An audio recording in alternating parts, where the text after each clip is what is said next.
یہ حیران کن واقعہ میری لینڈ کے قصبے ہیگلز ٹاؤن میں پیش آیا، جہاں ایک بیوی نے اپنے شوہر کو دکان سے مرغی لانے کو بھیجا، لیکن جب وہ واپس آیا تو اس کے ہاتھ میں $1,00,000 کے مالیاتی لاٹری ٹکٹ تھے۔ 52 سالہ شخص نے میری لینڈ لاٹری کے حکام کو بتایا کہ ان کی بیوی نے گھر والوں کے لیے رات کے کھانے میں کچھ اچھا بنانے کے لیے انہیں قریبی اسٹور سے مرغی لانے بھیجا۔ جب وہ وہاں گئے تو لاٹری مشین سے انہوں نے $10 کے لاٹری ٹکٹ لے لیے۔ انہوں نے بتایا کہ جب انہوں نے کھانا کھانے کے بعد ایک لاٹری ٹکٹ اسکریچ کیا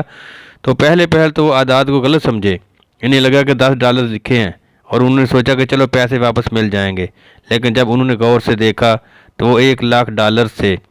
اہلیہ کا کہنا تھا کہ ان کے شوہر نے خوشی کے مارے کچھ ایسے نازیبا الفاظ کہے جو بچوں کے لیے ٹھیک نہیں تھے، اور ہمیں لگا کہ وہ کسی بات پر غصہ یا ناراض ہیں۔ تاہم انہوں نے بتایا کہ اب وہ ان پیسوں سے آرام سے قرضے اتاریں گے، کہیں گھومنے جائیں گے، گھر کی تزئین و آرائش کریں گے اور ممکن ہے ایک نیا ٹی وی بھی لے لیں۔